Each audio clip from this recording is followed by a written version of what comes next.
Hi, my name is Brett Beelan, and this is my 1973 solar electric VW bus.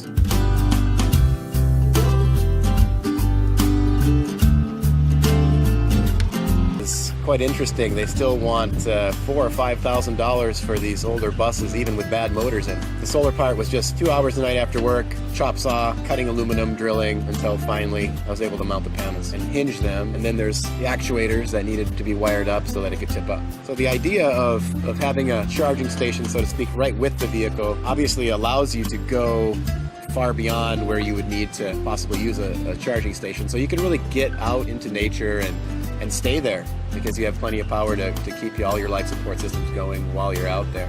So it really just gives you the ability to get out and beyond civilization a little bit and enjoy nature. So let's take a look at the electric motor. So there you can see it's a 100-pound motor. So it replaces about a 250-pound gas guzzling, oil spurting situation with this super easy little 100-pound motor. Even the transmission is only a 200-pounder. So pretty much anything on this vehicle is just really manageable to work on and deal with. Where the gas tank used to be, we have the motor controller, the chargers, and a bunch of other little components. Like we need 12 volts to run all the normal accessories on the van, but the electric battery bank is a high voltage battery bank, so you need to step down that high voltage to run kind of the typical accessories on the van. We have a level 2 charger, so if the solar is not putting out what we need to be traveling, then I can plug in. I can also plug in with a regular 110 cord anywhere I want that has an available 110. But the charging stations are typically 220, 30 amp service, and that'll charge this particular battery bank up in about 2.5 hours. One thing I'd like to mention is I just put this in a couple days ago. It's a power steering unit, so it's an electric assist, basically steering column, which as you can see, and if I was to normally turn this wheel, it takes a little grunt. But if I come over here and put on my power steering, now I can just turn it really easily.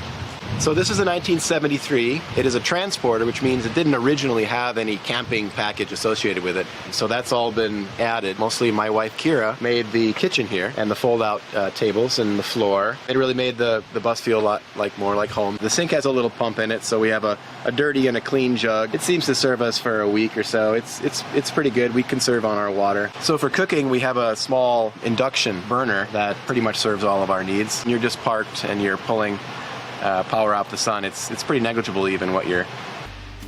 It was 2 years of work, 2 hours, 3 hours a night. Phase 1 was to do it cheap because depending on who looks at the vehicle, some people can't imagine only going 50 miles a day. Other people, it's like satisfies all of their needs. But phase 2, however, is kind of the spare no expense stage when I'll be putting lithium batteries in there to give me a couple hundred miles of range and solar awnings, which will be a very interesting mechanical feat to be able to get enough power up on top to pull it out as awnings and then pull 100 miles or so off the sun each day.